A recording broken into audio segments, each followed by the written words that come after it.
UPSC prelims is just around the corner, and many of you have asked me what to do and what not to do on the day of the exam. Let's begin with the do's. I'm sure इनमें से बहुत सारी बातें आपने पहले सुनी होंगी, पढ़ी होंगी, but let me remind you once again of the do's for the D-Day. First thing is you need to sleep well a night before the exam. बहुत ज़रूरी है कि जब आप सुबह उठें तो आपका माइंड फ्रेश हो और आप वो सब रिकॉल कर पाएँ जो आपने अपनी 1, 1.5, 2 साल की जर्नी में पढ़ा है. ब्रेकफास्ट ज़रूर करके जाइएगा. Don't go empty stomach to the exam hall.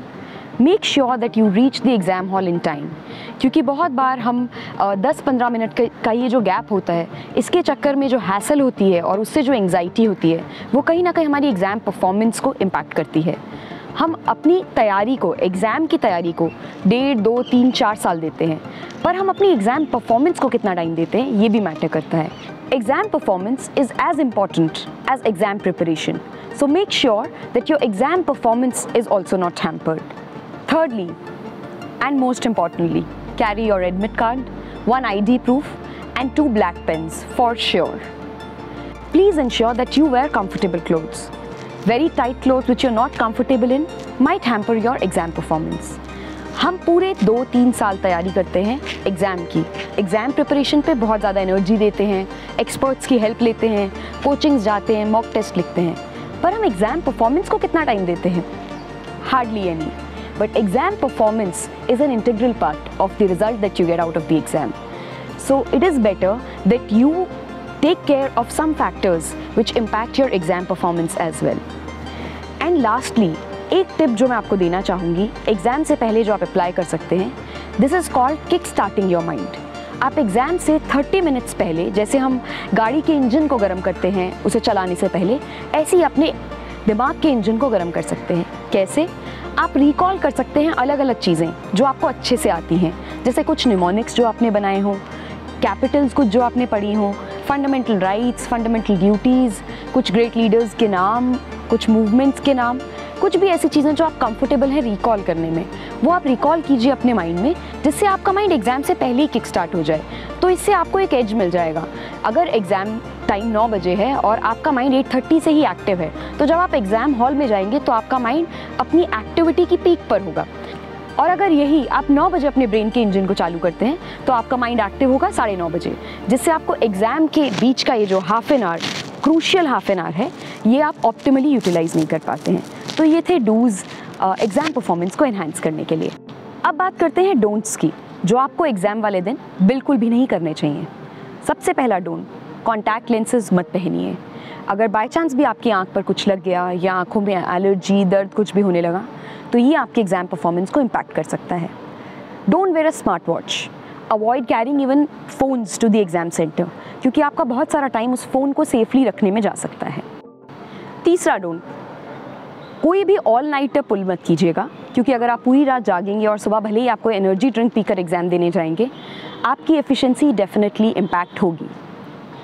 सबसे इम्पॉर्टेंट डोंट जिसका आपको ख्याल रखना है, don't go to the exam hall and talk to others.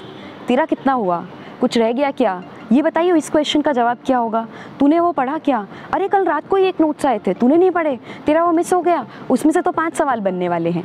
ऐसे प्रेशर से बचने का पूरा प्रयास कीजिए. Lastly and most importantly, don't argue with anybody. इसका जवाब क्या होगा, मेरी सीट यहीं पर है मैडम, इसी एग्ज़ाम हॉल में है, मुझे यहाँ जाने दीजिए. Auto, cab, anybody on the gate, anybody from the staff who is organizing the exam, any friend you know arguing about the right answer, please refrain from arguing with anybody. You have to protect your mental peace at any cost. अब बात करते हैं exam hall में जाने के बाद आपको किन किन चीज़ों का ख्याल रखना चाहिए. सबसे पहले अपना रोल नंबर बिल्कुल केयरफुली देखकर फिल कीजिए. I know most of you must be thinking roll number कौन गलत फिल करता है.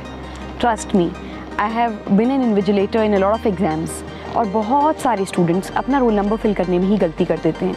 ऐसा नहीं है कि उन्हें अपना रोल नंबर आता नहीं है, पर एग्ज़ाम स्ट्रेस, एंग्जाइटी इतनी ज़्यादा होती है कि कभी कभी जैसी मिस्टेक्स आप इमेजिन भी नहीं करते हैं, आप वैसी मिस्टेक्स एग्ज़ाम में कर देते हैं. तो सबसे पहले अपना रोल नंबर केयरफुली फिल कीजिए और इंस्ट्रक्शंस को अच्छे से पढ़िए.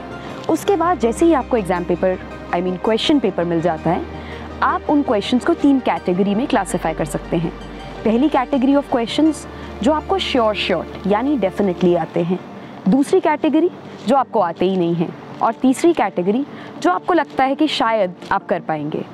अब पहली कैटेगरी वाले क्वेश्चंस जो आपको डेफिनेटली आते हैं उन्हें बहुत अच्छे से केयरफुली अटेम्प्ट कीजिए, क्योंकि ये ऐसे क्वेश्चंस हैं जिसमें अगर आपने कोई मिस्टेक कर दी तो आप बाद में रिग्रेट करेंगे।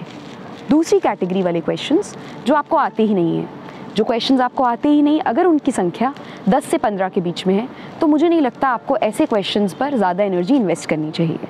उसके बाद बचे वो क्वेश्चंस जो शायद आप गेस वर्क से या एप्लीकेशन से अटेम्प्ट कर सकते हैं। एग्ज़ाम हॉल में क्वेश्चंस पढ़ते हुए इस बात का भी ख्याल रखिए, कभी कभी वर्ड्स जैसे कि which of these is not part of right to life, तो ये नॉट हम पढ़ना भूल जाते हैं अपने एग्ज़ाम एंग्जाइटी की वजह से। इसीलिए इसके लिए हम एक ट्रिक अपना सकते हैं, जैसे कि हम एक हाइलाइटर एग्ज़ाम में लेकर जा सकते हैं। तो जो भी ये नॉट ऐसे वाले वर्ड्स के क्वेश्चंस होते हैं हम उसको सर्कल कर दें पहले, ताकि हम ये अवॉइडेबल मिस्टेक को अवॉइड कर सकें। उसके अलावा अगर आप बाइलिंगुअल हैं और मान लीजिए आपको अंग्रेज़ी में पढ़कर सवाल समझ नहीं आ रहा, तो आप उसको हिंदी में पढ़ सकते हैं। हो सकता है आप उसके रिलेटेड कुछ रिकॉल कर पाएँ, ये शायद आपको 1 या 2 एक्स्ट्रा सवाल सॉल्व करने में हेल्प कर सकता है। मैं ये भी सजेस्ट करूँगी कि आप अपनी OMR शीट साथ ही साथ फिल करते रहिए जो क्वेश्चंस आपको डेफिनेटली आते हैं।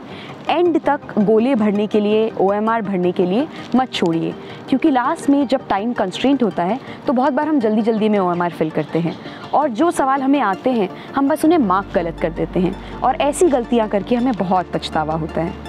मैं ये भी सजेस्ट करूँगी कि कुछ क्वेश्चंस जो फ्री क्वेश्चंस होते हैं, जो हमें पता है कि बहुत मुश्किल क्वेश्चन है, जैसे खड़ाई कैमल के बारे में पूछ लेना कि वो कितने किलोमीटर तक चल सकता है, या ऐसे कोई भी सवाल जो हमें लगता है कि अरे इस बार ये क्यों पूछ लिया UPSC ने, तो ऐसे क्वेश्चंस को आप फ्री क्वेश्चंस टर्म कर सकते हैं।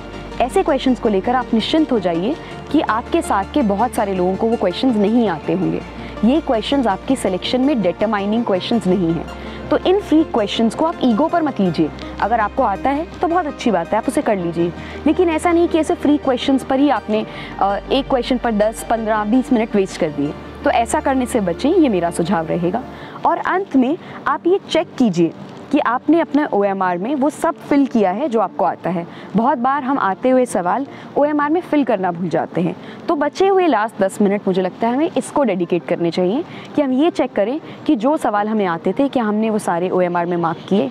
And my last tip for the day will be don't look at others. ये मत देखिए कि मेरे आगे वाले ने कितने सवाल अटैम्प्ट किए, मेरे पीछे वाले ने कितने सवाल अटैम्प्ट किए, किसी ने बहुत सारे सवाल अटैम्प्ट कर दिए हैं, किसी ने बहुत कम कर दिए हैं। क्या इस बार पेपर मुश्किल है तो सवाल कम अटैम्प्ट करने हैं, क्या इस बार पेपर आसान है तो सवाल ज़्यादा अटैम्प्ट करने हैं।